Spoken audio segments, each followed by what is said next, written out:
Président, j'aimerais vous ramener aujourd'hui à la journée où la modernité s'est soi-disant amenée à Mirabel, le fin du 7 mars 1961, où 14 municipalités et villes ont été démembrées. Cette journée-là, Monsieur le Président, le gouvernement fédéral a livré 3126 avis d'expropriation pour prendre possession de 97 000 acres de terre et selon les estimations, ces expropriations-là ont touché entre 1 700 et 3 000 familles. Monsieur le Président, on a mis fin à l'existence à l'époque de la ville de Saint-Scholastique, de Sainte-Monique, mais aussi touché à Saint-Augustin, Saint-Benoît, Saint-Canute, Saint-Hermas, Saint-Janvier, Saint-Jérusalem, Saint-Antoine-des-Laurentides, Sainte-Sophie, Saint-Placide, Saint-André d'Argenteuil, La Chute et Sainte-Thérèse-Ouest. Et ces personnes-là touchées, Monsieur le Président, c'était d'abord des pères, des mères, des petits, des enfants, des oncles, des tantes, des agriculteurs, des enseignantes, des agronomes, des mécaniciens. Mais le 27 mars 1969, ces 10 000 personnes-là sont toutes devenues des expropriés. Les expropriés de Mirabel, un mot et une identité qui va les suivre toute leur vie. Et suite à l'annonce, le gouvernement fédéral est venu à Sainte-Scholastique. On a accueilli Jean Marchand, ministre fédéral, qui nous annonçait entre 75 000 et 100 000 emplois, une manne, Monsieur le Président, des emplois qui, finalement, n'ont pas existé, à tout le moins de façon permanente, et on nous promettait la modernité. Pierre Elliott Trudeau est venu à Mirabel et nous a promis que la modernité allait s'y amener avec toutes les promesses du monde. Mais lorsque Pierre Elliott Trudeau a quitté la salle, les gens n'étaient pas réconfortés parce que on n'avait pas répondu à leurs questions, Monsieur le Président. Les questions des gens de chez nous étaient très simples. On avait des questions comme quand est-ce qu'on va devoir partir? Quel montant on va recevoir? De quelle façon on va être payé? Est-ce qu'on va devoir aller travailler dans une shop à Montréal? Mes enfants vont aller à l'école où, Monsieur le Président? C'était les vraies questions auxquelles on n'a jamais obtenu de réponse à l'époque. Et c'était des questions beaucoup plus que légitimes. Et pour défendre les expropriés, les gens de chez nous se sont éventuellement regroupés au début des années 70. On a fondé le CIAC, le Centre d'information et d'animation communautaire. On se rappelle de Jean-Paul Raymond, de Rita Léonard Lafonde, décédée l'automne dernier et à qui j'ai fait un hommage dans cette chambre. Des héros pour la défense des expropriés.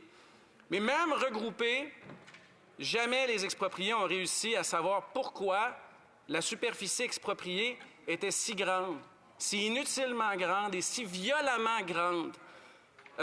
On sait aujourd'hui qu'Ottawa savait qu'il expropriait trop et que c'était un vol de terre. Et Ottawa devait savoir, Monsieur le Président, même si on sait aujourd'hui qu'il savait, c'était évident. On a exproprié ainsi 97 000 acres de terre à Mirabel. J'aimerais que les gens du Québec comprennent que ce que le fédéral est venu voler, c'était l'équivalent de l'île de Laval. Mais pour mes amis du reste du Canada, j'aimerais qu'on sache que ce qu'on est venu chercher à Mirabel, c'est 3 fois et demi la ville de Vancouver. Presque les 2 tiers de la ville de Toronto aujourd'hui. La moitié de la ville d'Edmonton. J'espère qu'on comprend que tout le monde chez nous savait que c'était un vol et que c'était déraisonnable. Ce qu'on est venu exproprier, c'est 20 aéroports internationaux John F. Kennedy de New York, 33 fois Heathrow à Londres, 25 fois l'aéroport de Vancouver aujourd'hui ou 25 fois l'aéroport de Los Angeles, Monsieur le Président. C'était, comme je le dis, un vol. Un vol, mais un vol sans compensation équitable. Parce que chez nous, lorsqu'on compensait quelqu'un, un libéral valait plus qu'un bleu, comme disait M. le curé. Et les offres n'étaient pas négociables. Les évaluateurs fédéraux étaient complaisants. Et comme on n'avait pas besoin de toutes ces terres-là pour faire l'aéroport, bien, les gens vivaient dans l'attente. Certains, une fois expropriés, étaient locataires chez eux. En fait, beaucoup ont été locataires chez eux, incapables de déboiser, d'améliorer leur ferme. Et ces gens-là vivaient au jour le jour, dans la survivance, en attendant le jour où un fonctionnaire d'Ottawa allait cogner à leur porte et leur dire de partir, peut-être en brûlant la maison, comme on avait vu des maisons brûlées chez les voisins puis chez les amis des petits, Monsieur le Président, dans un milieu agricole où on vit en famille, où papa, pour laisser la terre puis la maison, se construit une autre maison à l'autre bord du rang. C'est ça qui est arrivé à Mirabel. Et pendant qu'on gardait les gens locataires de leur propre maison, Elle devait demander au gouvernement fédéral pour faire quoi que ce soit. Remplacer la toiture, faire une grange. Mais pour peindre un mur, Monsieur le Président, on a des histoires de gens qui ont dû demander aux fonctionnaires pour mettre de la tapisserie dans la cuisine. Où on était obligé de demander à Ottawa pour peindre la chambre de la petite en rose, Monsieur le Président, et où les fonctionnaires leur disaient qu'ils aimaient mieux que ce soit en bleu ou en blanc. C'était le niveau de violence psychologique imposé par le pouvoir d'expropriation du gouvernement fédéral. Ce gouvernement fédéral-là a acquis les terres à rabais. Et on a des exemples, ils sont documentés par des historiens. On a l'exemple de Françoise Drapeau-Monette qui nous écoute aujourd'hui, qui s'était fait offrir 1 000 $ pour un terrain de 20 pieds par 20 pieds, alors que le prix dans la région s'établissait à au-dessus de 3 000 $ selon des évaluateurs indépendants. Ottawa se payait un aéroport, Monsieur le Président, pour lequel il avait besoin d'un 20e de ce qu'il prenait à 70 % de rabais sur le dos des humbles gens. Et l'histoire montre que si un propriétaire avait l'audace de vouloir négocier le prix, les évaluateurs fédéraux revenaient, menaçant avec des prix plus bas, pour aller plus vite, pour un projet qu'on nous disait transformationnel. Pour faire venir la modernité, on voulait forcer les gens de chez nous à accepter la première offre, Monsieur le Président. Ça devait aller vite. On rapporte aussi des cas comme celui de M. Ernest Courcelle qui s'était fait offrir 40 000 $ pour sa terre. Et pour avoir voulu négocier le prix, le gouvernement fédéral il est arrivé chez eux un matin et lui a dit « Si tu n'acceptes pas aujourd'hui, si tu ne signes pas aujourd'hui, demain, c'est 10 000, Monsieur le Président. » Ce ne sont pas des cas qu'on invente et il y en a des centaines et des centaines comme ça. Donc, bref, les fonctionnaires par dizaines sont venus voler Mirabel, un geste qui figure au Code criminel du Canada. Et c'est sans compter l'arbitraire, parce qu'on connaît l'exemple des frères Réaume, dont les maisons et les terres étaient identiques, construites par les mêmes personnes la même année, face à face. Et un s'est fait offrir 63 000 et l'autre s'est fait offrir 133 000 pour sa terre, Monsieur le Président, non négociable, sinon les offres baissaient. Et ça nous rappelle une triste réalité économique, Monsieur le Président, c'est que lors d'une expropriation, lorsque les expropriés ne sont pas protégés par les lois, et lorsqu'on affaiblit ces lois-là, c'est l'acheteur qui détermine le prix. C'est l'acheteur qui a le gros bout du bâton. On parle aujourd'hui d'accès à la propriété. C'est un thème qui est récurrent dans cette Chambre. À Mirabel, dans les années 70, on parlait de vol de propriété à un prix dérisoire chez des gens qui avaient beaucoup d'enfants, qui étaient enracinés, qui avaient une réputation en milieu agricole et qui n'étaient même pas capables de se relocaliser avec les montants qu'on leur offrait. Et ça, c'est quand ils savaient quand ils auraient dû se relocaliser. Et les évaluateurs d'Ottawa l'ont reconnu, Monsieur le Président, je ne l'invente pas, ont reconnu que c'était injuste. Mais ils sont allés jusqu'à s'en dédouaner en soulignant que les gens qui étaient parfois restés locataires de leur propre terre, parfois pendant 18 ans, avaient obtenu un bon prix de location de la part du fédéral. Vous êtes qui, vous, pour chialer? Hein? Vous qui louez votre terre et qui avez un si bon propriétaire, le gouvernement fédéral. Et cette tragédie-là se vit encore aujourd'hui. Certaines terres sont encore boisées, non cultivées, alors que ce n'est pas le cas dans des terres similaires au Québec, parce que les agriculteurs locataires ne pouvaient pas y investir, Monsieur le Président.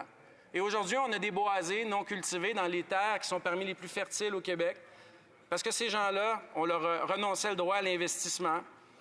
Certains ont été locataires de leur propre terre pendant 2 décennies. Et elles n'ont jamais été compensées pour les améliorations qu'elles ont dû faire à leur terre pour pouvoir gagner leur vie. Mais il y a des tragédies humaines là-dedans, Monsieur le Président. Il y a ces cicatrices-là, des terres où on cultivait de génération en génération, où la femme avait hérité de la terre, mais le mari avait des problèmes cardiaques, et où il ne se sentait pas la force de se battre contre le gouvernement fédéral, et où la femme ne voulait pas dilapider son héritage, Monsieur le Président. On a eu des cas de dépression, de suicide, de violence familiale, de maladie, de déracinement, de réputation, parce qu'en milieu agricole, les réputations, elles se font sur des générations. Et c'est tout ça qu'on est venu briser chez nous, sans raison. Si vous allez chez mon ami Éric Couvrette, il va vous dire, en marchant vers l'érablière de son père, qui est en haut de la côte, il va vous dire, ici, on avait la maison de tel ami que le fédéral est venu brûler, on fait des exercices de feu. Puis ici, c'était la maison de ma tante. Monsieur le Président. Et quand vous marchez vers le rang, qui est un cul-de-sac parce qu'une clôture d'aéroport l'autre bout, vous allez rencontrer un voisin qui va vous dire qu'il est inquiet de la qualité de l'eau à cause des produits chimiques qui ont été utilisés pour brûler des maisons avec des tests d'eau qui manquent de transparence de la part d'Aéroports de Montréal. C'est le quotidien du député de Mirabel. Interpellé au Comité des finances cette semaine, le ministre des Transports nous a dit « On reconnaît que le gouvernement fédéral a pu faire des erreurs. » Des erreurs. Des erreurs, Monsieur le Président. Inauguré en 1975, l'aéroport a fermé ses portes au public 30 ans plus tard, après une longue agonie et 3 décennies de vie brisée. Et 3 décennies de vie brisée. Il y a évidemment eu des rétrocessions. Le gouvernement de Brian Mulroney, qui était dans une logique d'efficacité d'État, trouvait que ce n'était pas plus intelligent pour le gouvernement fédéral de posséder ces terres-là que de posséder Petro-Canada. Alors, on a commencé à rétrocéder. On a rétrocédé plus de 80 000 acres. Et si vous allez à l'UPA, à Sainte-Scolastique, en rentrant chez eux, vous devez saluer Brian Mulroney sur le mur, Monsieur le Président. Parce que les gens de chez nous ont de la mémoire pour le pire, mais aussi pour le meilleur. Le gouvernement Harper a continué parce que le gouvernement s'était gardé 11 000 acres au cas où l'aéroport grandirait, Monsieur le Président. On a continué les rétrocessions et on a fini l'an dernier à rétrocéder les dernières terres. Il en restait 5. Alors la cicatrice, Monsieur le Président, elle est encore récente et on a un devoir de mémoire envers ceux qui nous écoutent aujourd'hui, les expropriés, mais aussi envers ceux qui sont plus avec nous, mais dont les fils, les filles, les petits-fils, les petites-filles sont encore ici, dont fait partie la ministre fédérale de l'Industrie. Il y a eu des batailles, il y a eu des rétrocessions, mais il n'y a jamais eu d'excuses, Monsieur le Président. Et je pense que ces gens-là méritent des excuses du gouvernement fédéral pour que l'on puisse boucler la boucle. Et c'est ce que le gouvernement fédéral, c'est ce que l'Assemblée nationale a demandé en 2019, au 50e de l'expropriation, unanimement. C'est aussi le contenu d'une motion que j'ai déposée, parrainée avec le député de Rosemont-la-Petite-Patrie et Louis Saint-Laurent à Kawenrac l'an dernier, une motion sans préavis à laquelle le Parti libéral a refusé le dépôt. Il n'est jamais trop tard pour bien faire, Monsieur le Président. Alors, c'est ça qui a ravivé l'arrivée du projet de TGV, Monsieur le Président. C'est de là qu'on part. Aujourd'hui, ce n'est pas d'un train qu'on parle. C'est de justice qu'on parle.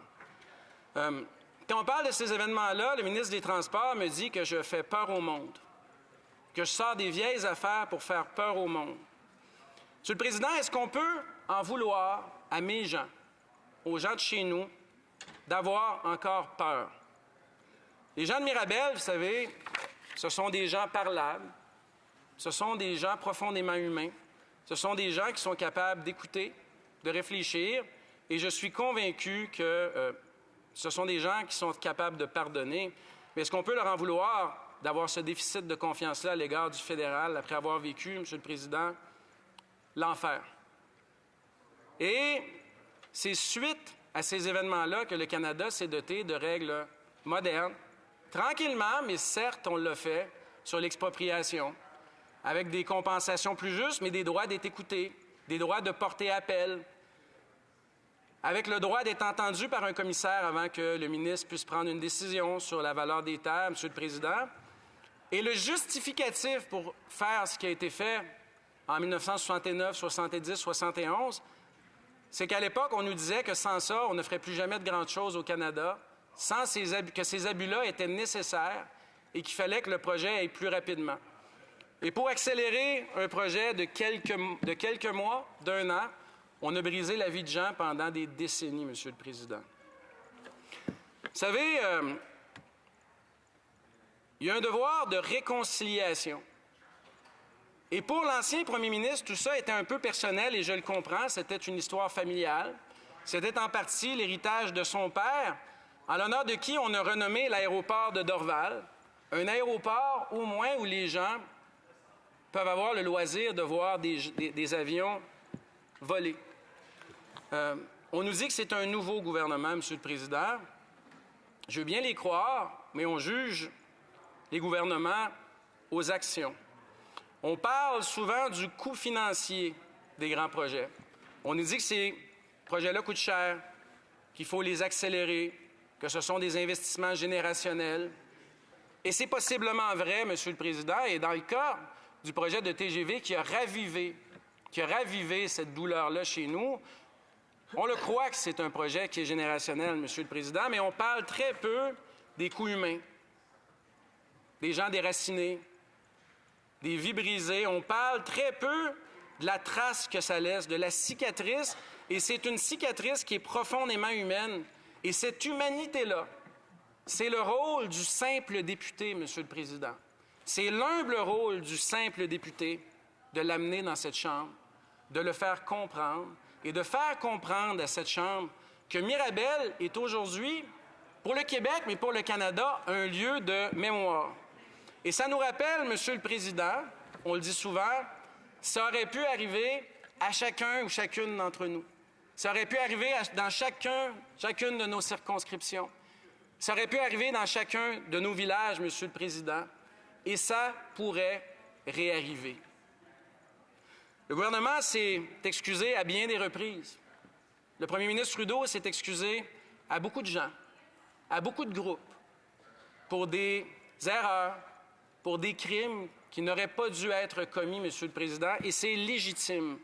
Et on était en accord avec ça, Monsieur le Président. Mais à Mirabel, à chaque fois qu'un premier ministre se lève, fait amende honorable, s'excuse au nom de l'État à quelqu'un d'autre et que nous sommes oubliés, c'est encore une fois une façon de raviver la douleur, Monsieur le Président. Et je pense que sans la guérir, aujourd'hui, on est capable de boucler la boucle de l'histoire en demandant au gouvernement de présenter ses excuses et de ne plus recommencer. Et je suis convaincu que le gouvernement sera disposé à le faire. Et je serai le premier à les inviter dans ma circonscription pour le faire. Et vous savez, chez nous, on est des gens qui accueillent. Monsieur le Président, des excuses, ça met fin à l'indifférence. Des excuses, ça montre une volonté qu'on veut comprendre. Parce que sans côtoyer les gens de chez nous, on ne comprend pas les gens de chez nous. Des excuses, ce sont des bras qui pourraient s'ouvrir à des personnes qui, dans leur vie, n'ont connu que la douleur, des batailles, des portes fermées et des politiciens aux oreilles bouchées. Des excuses, Monsieur le Président, c'est un geste d'abord de dignité. S'excuser, reconnaître son tort, partir à nouveau, Monsieur le Président, c'est un des premiers gestes civilisants que l'on apprend à nos enfants. C'est important comme ça. Dans la vie, Monsieur le Président, il faut demander pardon. Parce que vous savez, ceux qui demandent des excuses, on l'oublie souvent, ce sont des gens qui sont en attente de pardonner. Ce sont des gens qui désirent profondément qu'une bataille de 50 ans ne devienne pas une bataille d'un siècle. Les gens qui demandent des excuses, ce sont des gens qui n'ont pas envie de se battre pour se battre, Monsieur le Président. Et je vais vous dire, si cette Chambre ou ce gouvernement refuse de présenter ses excuses à Mirabel, ce n'est pas seulement des excuses qu'on va leur avoir refusées. C'est le pardon. C'est l'opportunité de pardonner qu'on va enlever à ces gens-là, Monsieur le Président. Et je suis profondément convaincu, comme député de Mirabel, que ce ne sera pas l'intention de ce gouvernement-là. Merci, Monsieur le Président. Bravo. Questions, comments. Questions et commentaires dans le secrétaire parlementaire du ministre de l'Identité canadien. Monsieur le Président, les expropriations de Mirabel font partie de notre histoire. Il faut le reconnaître, car oui, nous devons savoir ce que sont des vies bouleversées, des familles déplacées, des communautés déchirées. Et je suis née sur une ferme, et le milieu agriculteur, je le connais, et donc je sais c'est quoi la valeur d'une ferme. Ceci étant dit, les lois ont changé, Monsieur le Président. Les consultations publiques sont là. C'est une exigence légale. L'acceptabilité sociale est requise. Et oui, le processus sera respectueux.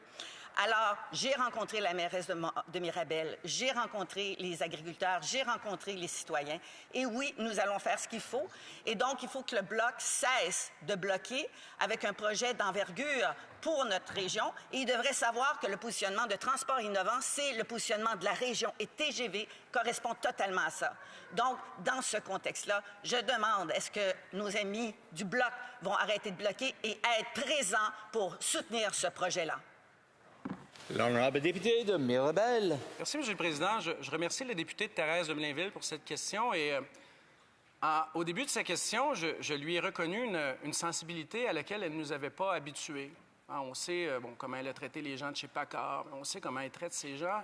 Et je me suis dit, elle a fait un pas, M. le Président. Vous savez, 20 minutes après qu'elle ait mis sur sa page Facebook sa rencontre avec la mairesse de Mirabel, la mairesse elle-même a publié une vidéo sur Facebook où elle nous disait que pour l'instant, il n'y avait toujours pas d'acceptabilité sociale et que le projet passe pas. Mais ce n'est pas de ça qu'on parle, M. le Président, aujourd'hui. Aujourd'hui, ce dont on parle, c'est d'une chose très noble et très humble. C'est de présenter des excuses, M. le Président. Et la députée nous dit que le gouvernement fédéral ne recommencera pas, et je veux bien la croire, je veux bien croire la bonne foi.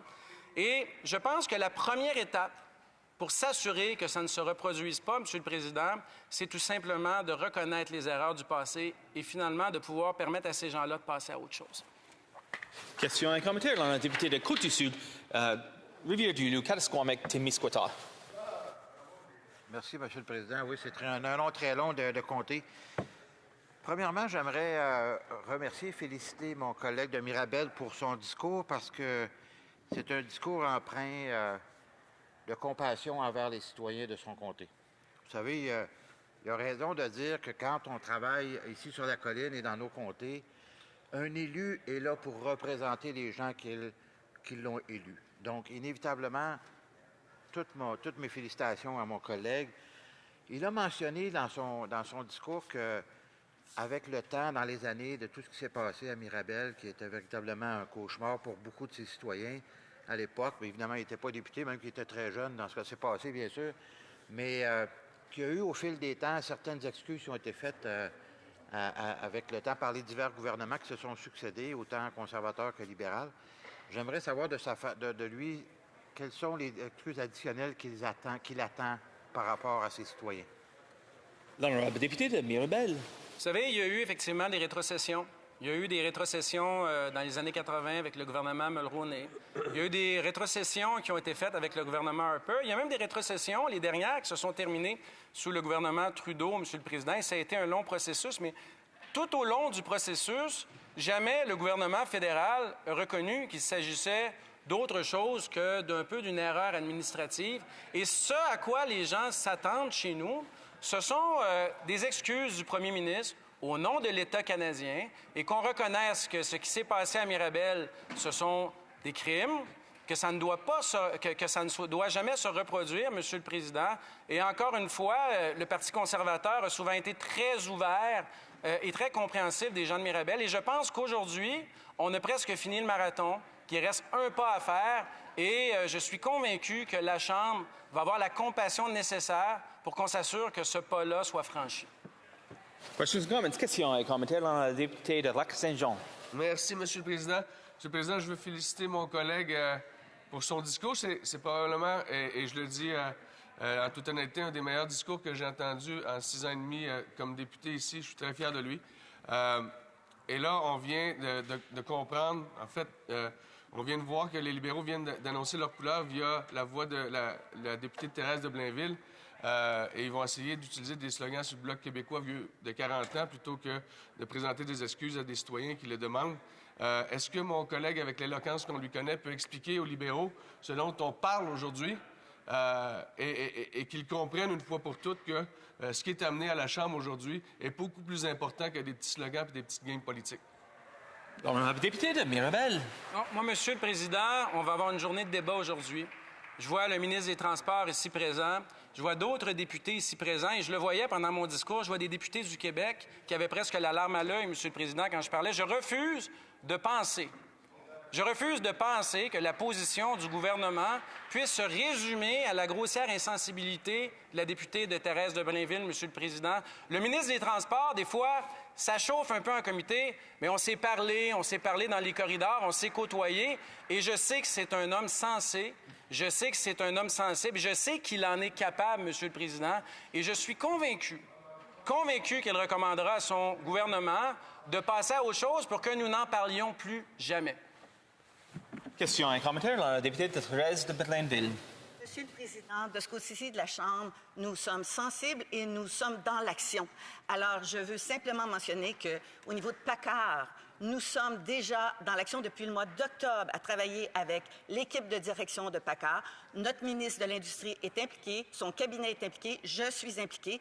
On n'avait pas besoin du Bloc pour nous dire qu'il fallait s'impliquer. C'est déjà fait depuis le mois d'octobre et des solutions s'en viennent, Monsieur le Président. Et donc, dans ce contexte-là, nous, on sait comment gérer la Chambre et on n'écrit pas au ministre des Finances alors que c'est à la ministre de l'Industrie qu'il fallait écrire. Et on ne travaille pas avec les réseaux sociaux, on travaille avec les gens sur le terrain pour les écouter et agir avec eux. Merci, Monsieur le Président. La députée de Mirabel. Merci, Monsieur le Président. Moi, je porte-parole aux finances. Je parle au ministre des Finances et c'est sûr que ce n'est pas mon premier réflexe de parler à la députée de Thérèse de Blainville, qui est ministre de rien, Monsieur le Président. Quand je suis allé voir les gens de PACCAR, vous savez quoi? Vous savez quoi, Monsieur le Président? J'ai parlé à ces gens-là, j'ai serré des mains, on est allé sur le terrain. Mais vous savez, Monsieur le Président, c'est la façon de faire d'une personne malaisée dans le débat d'aujourd'hui que de changer de sujet. La députée de Thérèse de Blainville, elle change de sujet, Monsieur le Président. Moi, je l'invite à réfléchir sur l'histoire de Mirabel. Je l'invite à se sensibiliser, Monsieur le Président. Et je l'invite peut-être à, vous savez, réviser son attitude. Questions and comments. La députée de Aurora, Oak Ridges, Richmond Hill. Thank you, Mr. Merci, Monsieur le Président. J'aimerais remercier notre collègue bloquiste pour son discours passionné. De toute évidence, c'est un sujet qui le touche. Je suis bien au courant de la question de Mirabel. Je suis née à Montréal, mais j'aimerais dire encore une fois que c'est Brian Mulroney qui, à son premier mandat, a rétrocédé 80 de ses terres. Stephen Harper aussi s'est occupé des 11 000 acres restants. Mais, Monsieur le Président, entre-temps, on a eu plusieurs années de gouvernements libéraux qui ont fait fi de la situation. On le voit avec la députée du Parti libéral qui tente de changer le sujet. Alors, j'ai une question simple. Pourquoi, selon lui, les libéraux ont-ils complètement fait fi de cette question qui est pourtant une question importante pour les gens de Mirabel et du Québec? Honorable députée de Mirabel. Vous savez, le collègue démontre bien que ce n'est pas un enjeu partisan. Moi, j'avais moi-même déposé une motion sans préavis l'an dernier avec le député de Louis-Saint-Laurent à Kiawenrac, avec le NPD, Monsieur le Président, le député de Rosemont, la petite patrie. Ce n'est pas partisan. Évidemment, le Parti conservateur, progressiste conservateur et conservateur, s'est montré particulièrement sensible dans le passé. Et savez-vous quoi? On leur en est reconnaissant et on est capable de le dire, Monsieur le Président. Et vous savez, aujourd'hui, moi, je ne veux pas rabâcher ce que les libéraux n'ont pas fait dans le passé parce qu'aujourd'hui, ils ont une occasion de faire un pas vers l'avant. C'est une main tendue, Monsieur le Président. Nous leur tendons la main. Je pense que c'était clair dans mon discours. Je pense que mes propos ont été clairs. On leur tend la main, Monsieur le Président, et on espère de tout cœur que cette motion-là soit adoptée pour que nous n'ayons plus jamais à la redéposer. During debate, reprise du débat.